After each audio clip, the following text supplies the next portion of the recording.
Welcome back to the Abundant Harvest Homestead. Yeah, good morning, sheep. If this rain holds off, I should be able to film this whole video for you guys and get it out today.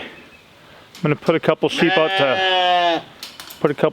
to pasture, and then show you something that is blowing my mind.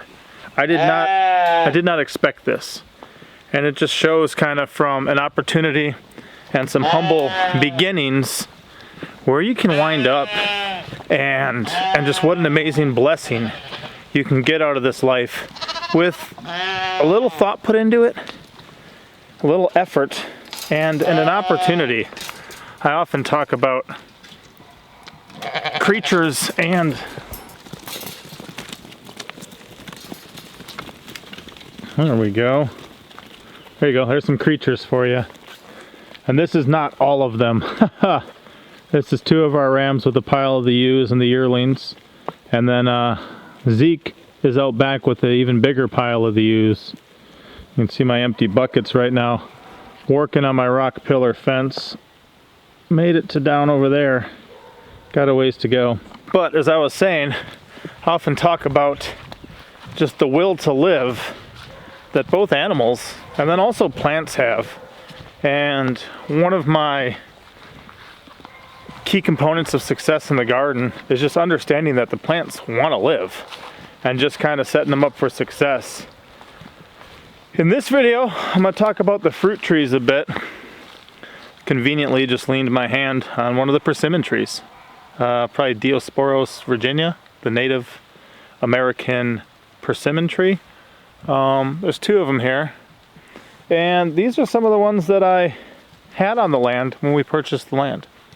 So when we gained stewardship of this land, some of it was beginning to craft it into something that works better for us, relocating certain things, and also observing what we had and then moving up from there. When I think about what we had these two trees here. They're lined up. There you go. See these two trees here? We had these. Big black walnut tree down there too, right there. And I cut out some of the trees that we had, but there's also some that I left. And I want to leave the ones that make sense. These are both actually females. So Diosporos virginia, they come in male and female varieties. The females are the ones that set the fruit, and they will set fruit also around there if I kept the area clean. I mean, if I fenced it off, kind of like these fruit trees here, if I fenced it off, the sheep wouldn't eat the seedlings, but the ones that we don't get, the seeds hit the ground and then they begin to grow. It's just that circle of life. Hey buddy, what's going on? I like the fact that my sheep, they'll walk right up next to me. These guys got this whole big pasture. They could be anywhere. And yet, my rams just walk up right next to me. These ones are all running past. It's a good relationship to have with your animals. Where they're not afraid of you. I teach my children early on, we do not chase the animals, and my sheep, they know my voice. I want them to come and follow me. Let's test that quick. Meh! Meh! I got one little meh back because they're out in green pastures. If they were in the pen and I did that, they'd be very excited. But circle of life, right? The fruit trees make fruit with the seed in itself. And then you can get the next generation. So a bunch of seedlings will show up under those persimmon trees if I let them. And I like that for a lot of reasons. We also got, look at this, white horehound.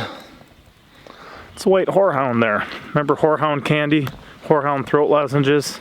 It's a big component in things for coughs back in the day, before it was just sugar. Can you imagine that? You're sick. You got a sore throat or a cough, so they give you sugar. I don't like the way things are going in this world, which is why we fled the city, relocated ourselves 750 miles away from where we started, and gained stewardship of some rural property years ago. That's going to set me up for success a whole lot more. So we have these native fruit trees here. One thing I like about the native species, especially the ones that are growing wild, is they can obviously do well. They can do well. This is their home. They were here essentially before we were, because they were on this property already before we moved down here. If I head up this way, I've got more, and these guys are different. There is persimmon trees right up over here too, which is really cool, and I really like that. But then there's stuff like this. This is a wild plum tree right there. This one above me. I'm gonna do some pruning next year when I get back to gardening. But this is a wild plum tree. Right here. Oh, can you guys, let's see. Yeah, right there. Center screen. Do you see that little wild plum right there? That's a wild plum. Can let that wild plum tree grow and have the wild plums, or I can take a branch of it, cut it off, and graft a different kind into it. The trees that we do cut down, we can do stuff like this with. These boys are picking up some, and they're refilling our woodshed. We're about halfway full. But last year was the first year we had a wood stove all winter. And because of that, it gave me an opportunity to do a test. I filled that woodshed with wood, and I only used wood from the woodshed, and we made it through with just what was in that one woodshed. So that's apparently a good supply for me to have. There's a specific tree I want to show you guys, and it's the main purpose of this video, but I wanted to talk, you know, about introducing things to the property and about working with what's already on the property. Trying just to grow food like everywhere. Here, see that little guy right there? A little peach. Store-bought peach tree, planted it there. Wild persimmon tree, left it growing there. It's good stuff. The wild gooseberries in the area. Look at this. This is a wild gooseberry. You can see it's already forming gooseberries here. And there's a lot of flowers all the way down this thing. Do you see all those? Those are all little flowers that are making little fruits, little berries. So I just move some of them here, let them grow around, because if I cut this off right here and dropped it in a bucket of water, it would start growing roots. It would start growing roots. That's awesome. Another wild persimmon I left growing. But this tree out here, this is the one I wanted to show you guys. And before I show you it, I'm going to show you a 2-minute clip. Oh, guineas. I'm going to show you a 2-minute clip from some years ago that'll show you the humble beginnings of this tree, and it'll also give you an opportunity to understand a little more of my mentality when it comes to things. All right, check that out and join me right back here in 2 minutes. All right, guys, Papa Pepper here. I wanted to show these off. I've done a series periodically. I think it started with asparagus, went on to some peaches and some other plants too, but it's called the Opportunistic Gardener. And what it means is just taking advantage of opportunities, not people, but opportunities, in a way that can be a blessing. What I'm holding here is a couple young seedling peach trees. Now there's an old orchard nearby. A lot of years the squirrels will get the food, or the fruit will just rot and fall to the ground. So last year there was a guy brush hogging the orchard, and I noticed that around one of the peach trees there was a ton of little seedlings growing. You can see how big these are now. Last year when I dug them up, they were only about that tall. They were about less than a foot, that tall, and he was brush hogging. I said, hold on now. I said, can you hold off on this section for just a minute? I ran and I got my spade shovel, and I got a 5-gallon bucket, and I popped out, I'm not sure, maybe 9, maybe more. But what I did is I just potted them up, and I said, you know what, there's 2 options here. Now this may not be true to kind, whatever kind of peach it originally was. It may not produce the same exact fruit, but it could produce something that's either equal with that fruit, or better, or potentially worse than that fruit. But either way, it's going to make a peach. I can sample the fruit, see how it is. If I like it, good, I can keep it. If not, what I can do is I can use this as a rootstock, and I can graft a better variety onto it. So to me, to wind up with a pile of free peach trees is awesome. In another year or two at a garden center or store, these things would sell for probably 20 bucks or more. It's not uncommon to see them 20, 40, 50 bucks for a peach tree. Yet I got a bunch of free ones just by telling the guy not to brush hog a field and to give me a second with the shovel. So I've got a pile of these we'll be putting in to our homestead, to our land this year.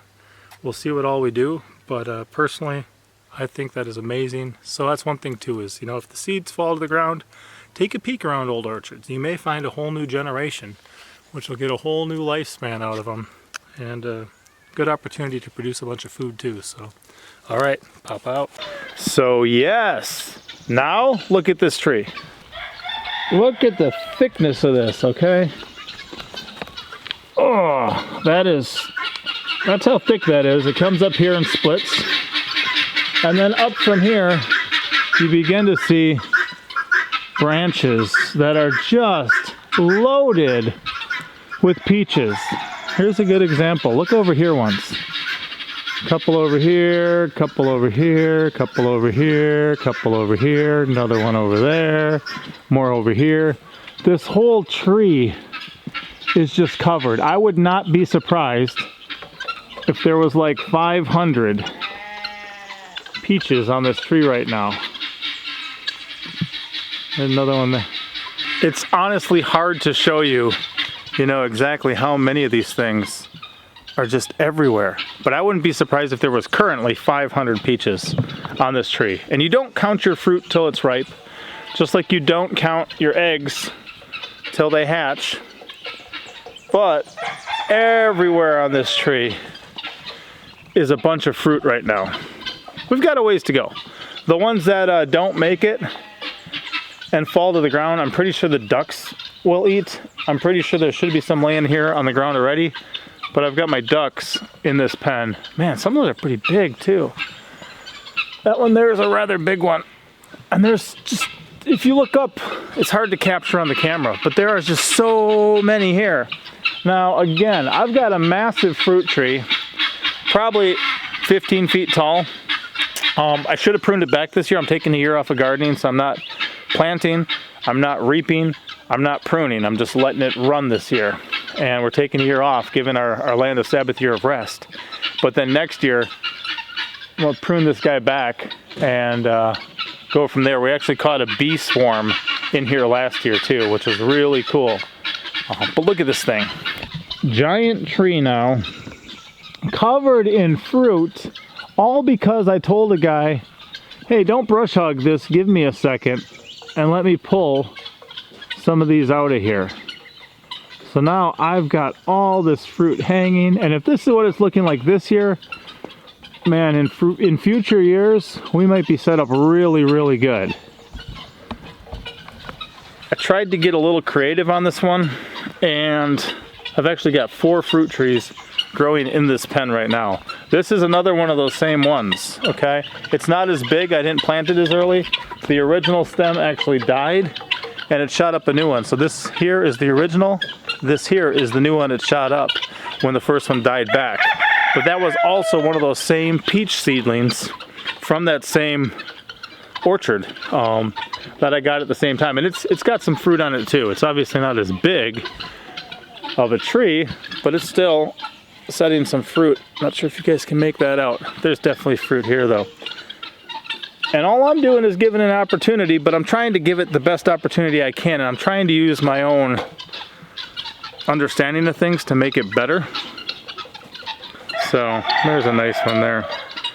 What I mean by my own understanding of things to make it better is an open yard for my ducks would not be the best.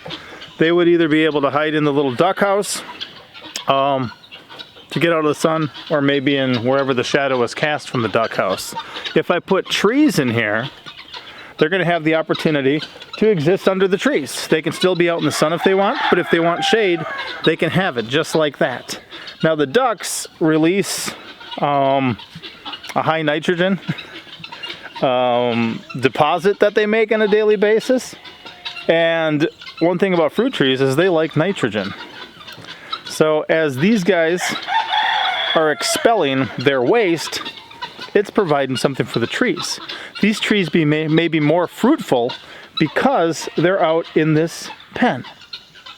Same thing, I got a whole row of thornless blackberries planted between the guinea pen and the chicken pen. I want it to be there. And then this is kind of sloping down this way. And then my elderberries are planted outside the poultry area. It's also slanting this way. I've got more blackberries I'm putting in there. I'm trying to have it all work together. I don't want to have to clean up all the duck poop and go put it over by a tree. Why not just plant the trees by them? So my goal is to have maybe 4 trees per pen, and I keep them small, where I can always walk up and harvest the fruit. Obviously, you're gonna say that's not exactly keeping it small. I know. Like I said, I'll prune it more in the future.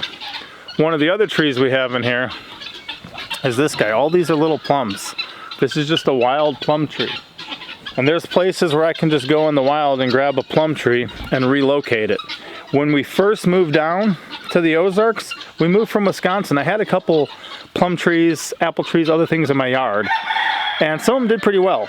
We have different chill hours up there in our growing zone in Wisconsin versus our growing zone down here in the Ozarks. But I grabbed a couple of scions, so I grabbed like dormant little branches off of a couple of my fruit trees there, and I brought them down here to the Ozarks with me. At that time, at the end of 2015, I grafted a couple, either that year or the following spring. I can't remember exactly when I did it, but I grafted a couple in to the existing wild plums here. It was my first time practicing grafting. And what happened, I mean, I can show you on this tree right here. Here is where I did my graft. You can actually see the stick in the middle there, the original tree. And what happened was this was a wild plum, and this was a scion that I grafted into the wild plum. Now I have fruit growing on my tree that essentially I brought with me from Wisconsin. These guys here, wow, look at this. There's so many up in here. And there's so many more right back here. This is so awesome. I liked this plum tree. That's how big it's gotten since then. So in the past, I guess 6 years from a branch, that's how much it's gone. And I don't know if you guys can see in the middle. Yeah, look at all those fruit. They're absolutely amazing. I liked that plum, and the older variety is a plum you can actually do that with. If they've got a new variety of plum, they're gonna patent it, and you're not gonna be able to graft it onto your own tree. That's like a copyright infringement because they patented the new variety they made. But I brought that down because I really liked it. I grafted it in to a native one as an opportunity to potentially keep it. I mean, I took a stick from my land in Wisconsin and I carried it down here and shoved that stick into an existing tree. And it worked. I mean, it worked. That just blows my mind. Just grafting in general. But then when you actually do it yourself too, you just sit back and you go, wow, this is awesome. So now it's sitting here all these years later, producing fruit just like I had in my homeland. Back like I had in my original one. Wow, check these out. Out over here is some irises. These came from Bobblehead Homestead. He let me dig up some irises, so we got some at the 4 corner posts of these. Looking beautiful. Thank you so much, Jeff. Thank you so much, Jeff. I appreciate that. You know, somebody else's overabundance turns into a blessing for me over here now. Now, another thing that happened is originally I started on YouTube as an opportunity to share videos on Steemit, where I came online to start blogging for cryptocurrency. That's why I started the YouTube channel. Eventually my YouTube channel grew and it became a source of revenue for us, which is awesome that I can make a video like this, share some inspiration, maybe some wisdom, some food for thought with you guys. And because of my time and effort and investment, you know, uploading and editing and stuff, potentially get a return on that investment. That's a blessing to us for sure. Eventually, you know, our YouTube got monetized, and the first thing I did when it got monetized is I bought some fruit trees. I believe I bought these 2 pear trees. There's one here and one back over there. But look at this. We got pears on our pear trees. See that one there? There's another one hiding up in here. Yeah, there it is. So it's putting on pears right now, which is absolutely awesome. I think that apple tree in the middle there, I might have bought that year too. I'll show you a little bit of us planting these fruit trees here, and then I'll show you these fruit trees. So, and that's why I want to give a big thank you to all of my friends and supporters and anyone who views this stuff, anyone who shares this stuff, anyone who's left those comments to encourage our family. You know that we're transitioning from just being a consumer in the city type family to being out here in the middle of nowhere trying to do it for ourselves and have a healthy, you know, trustworthy food source for ourselves, trying to drop the cost of living and increase the quality of life, and that's where things like this come in. So I wanted to take the first payout I got and do something special.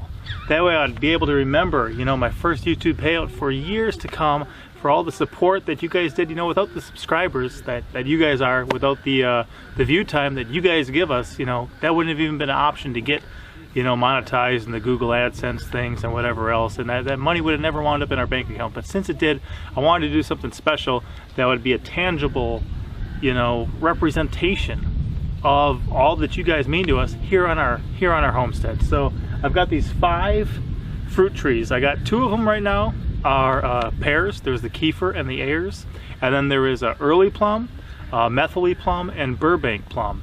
Now moving forward, we will have other ones as well, and we do have a variety of trees already planted, but these are going to be some of the biggest ones that we have in our homestead, and I'm really looking forward to getting them in, getting them growing, and having them here. That way when we see them every time, we're going to be able to, you know, think about all that you guys have done just even by watching, you know, these videos.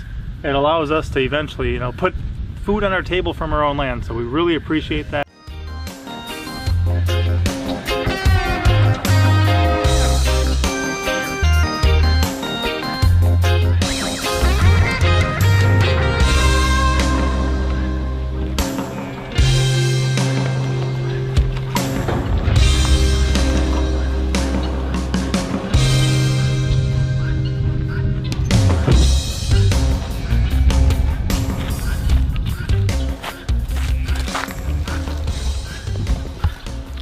So at the moment, I've got a couple ideas for this general area.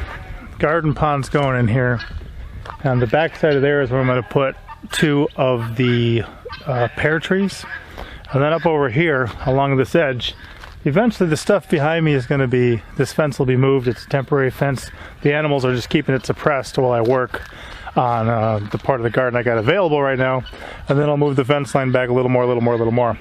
So right now, I'm thinking right across here is where I'm going to put in these plum trees. So that's the project right now. We've got the 5 trees, we've got some mulch, we've got a lot of rabbit manure, and then some partially composted stuff I'm going to put down at the bottom. A lot of good rich stuff in here, it's just not fully broken down yet.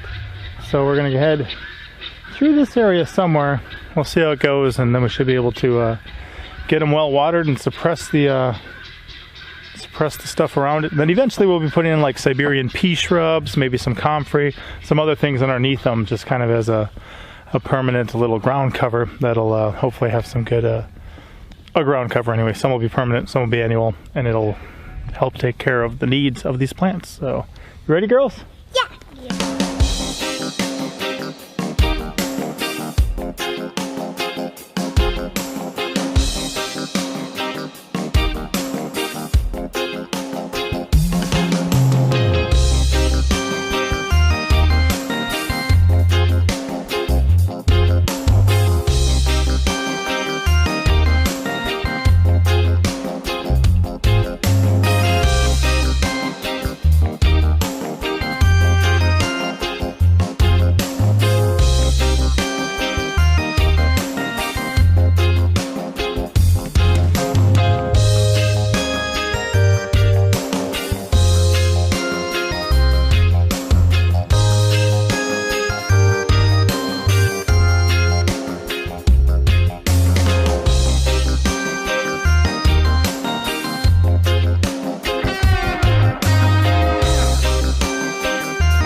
Alright guys, so those are the 3 plum trees, Burbank, Methley, and Early that we put in. I'm still going to get the 2 pear trees planted today. That's the basic process. You guys don't need to watch it all, but you do need to know that you guys watching our videos is what's made that possible. And I thank you if you've ever subscribed.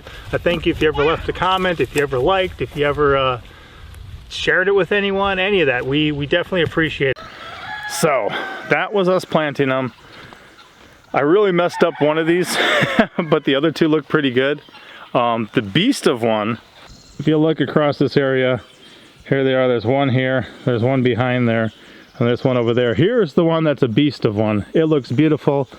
I've got some comfrey growing around the base of it. It also looks about a similar sized trunk to the peach tree I just showed you guys, but it's got a pretty good growing structure. It comes up pretty nice. I didn't prune it back this year, but I'm gonna keep it trimmed where I can just kind of walk up to and grab the fruit. Last year it was setting fruit pretty good. This year it doesn't really have anything. This one here looks pathetic because as I was pushing back the woods, twice I dropped a tree on top of it 2 separate times and just bam, smashed this thing up. And I think I've got some suckering going on, so there looks like 2 I should be able to remove from the base. And I'm gonna try to bring this big one back into play, although it looks pretty rough. But the cool thing is, look at this. We got fruit popping on it this year. So, got that fruit there. Here's a cluster of 3 more. Let's see if I can get a better angle on that. Yeah, there's one up there, and there's a cluster of 3 here. There's 3 more growing over there. So even though it looks wimpy and kind of pathetic, it's still fruitful. You know, looks aren't everything. And then here's this other one, and these 2 are growing together right now. Obviously this needs to be pruned back.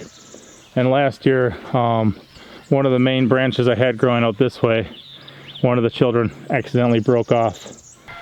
So that was unfortunate to lose that one, but I wanted to sit there and say, okay, if I got a return on this YouTube investment, I want to commemorate that right away.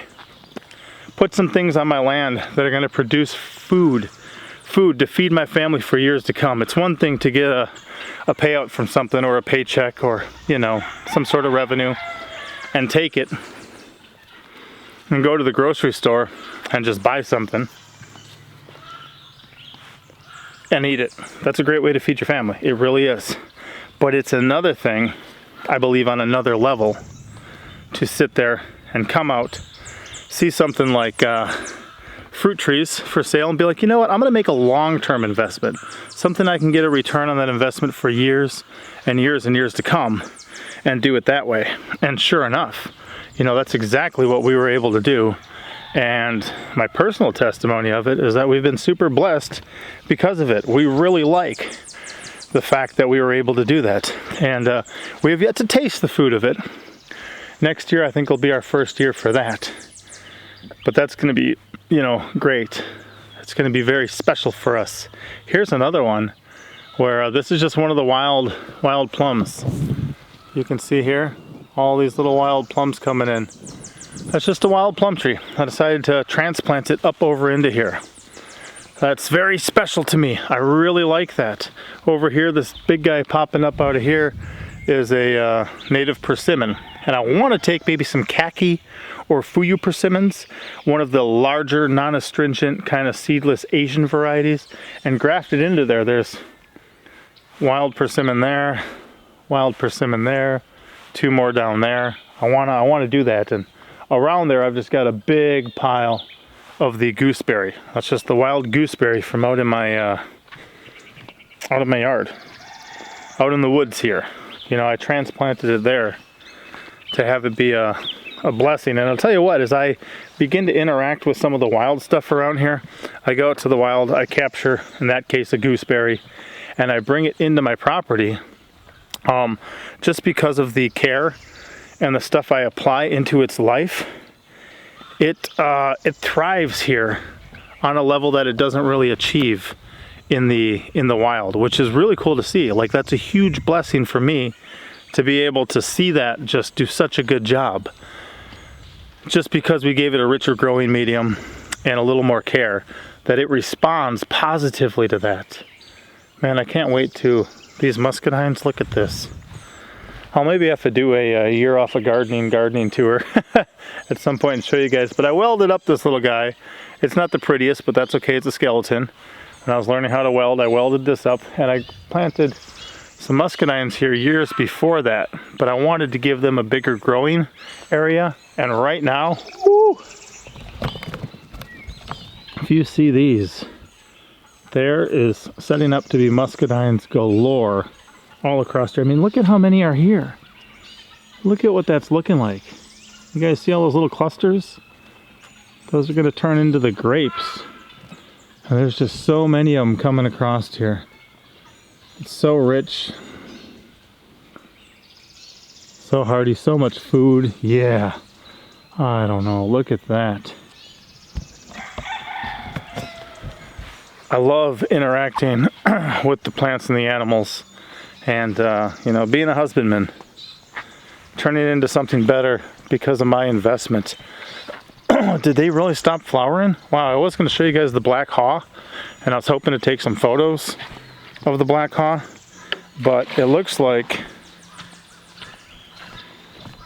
they stopped flowering, which means they all got pollinated, and now they're setting their fruit once again.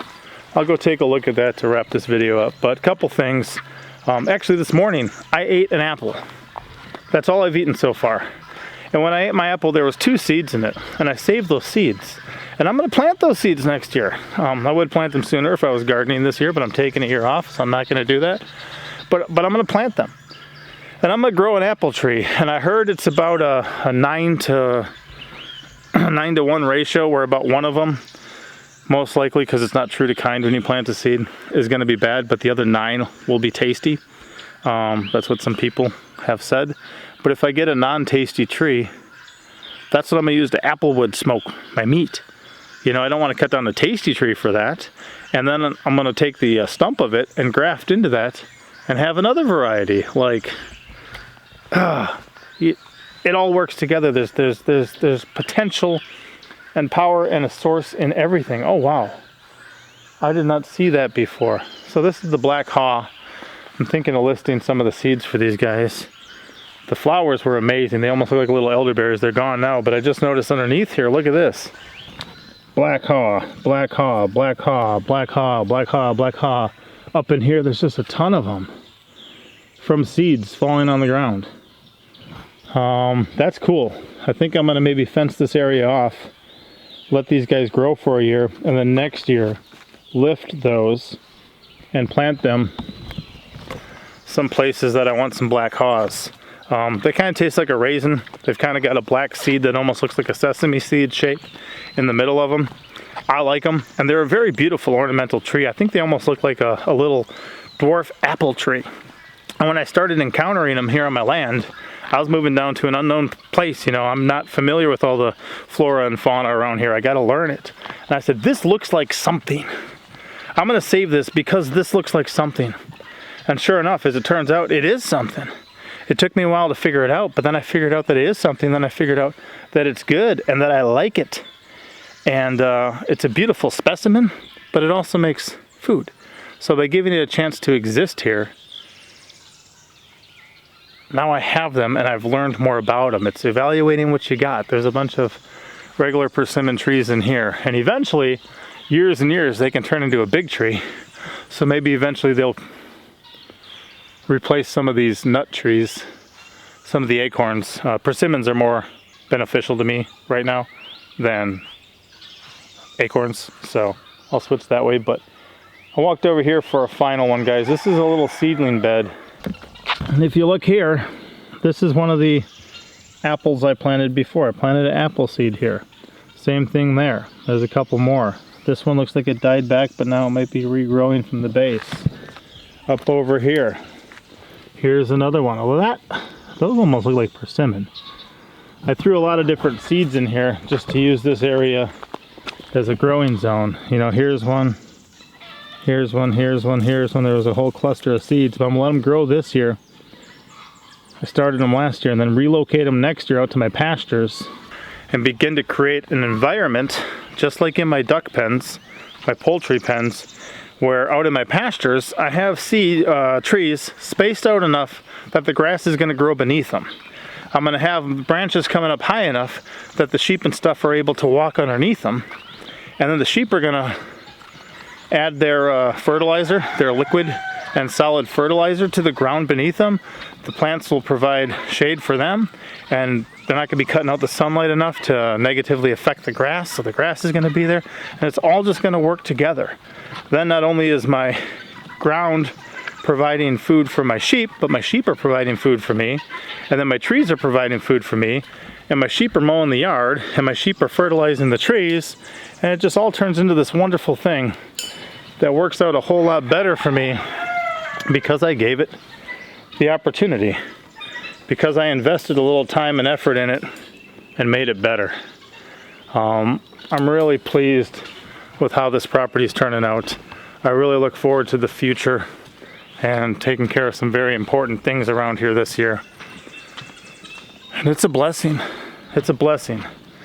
Whatever you guys have stewardship of, make sure to be investing in it right now that you can get a return on the investment in the future.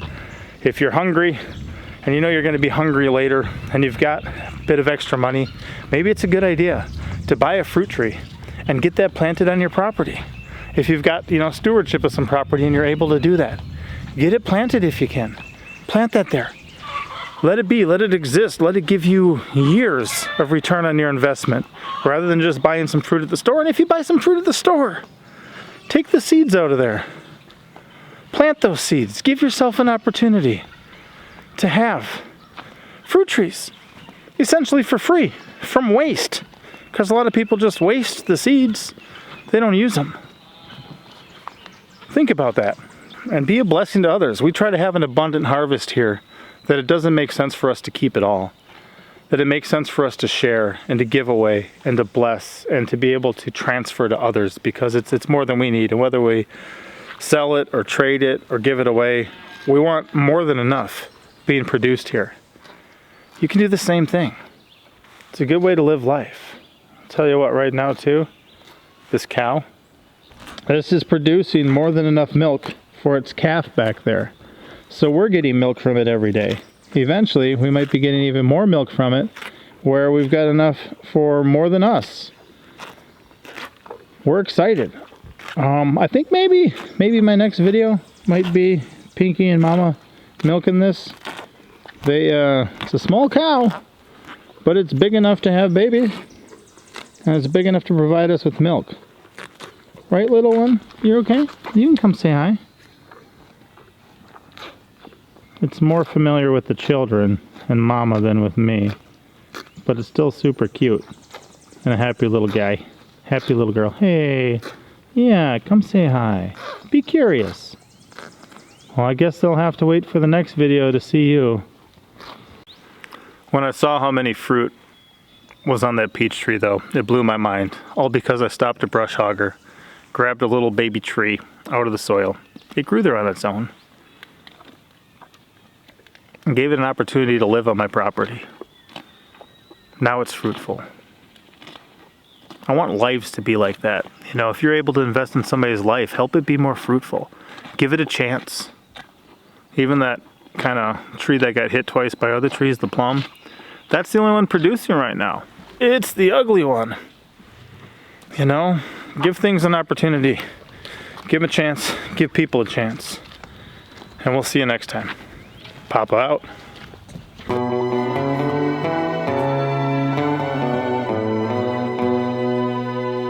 Thank you for watching.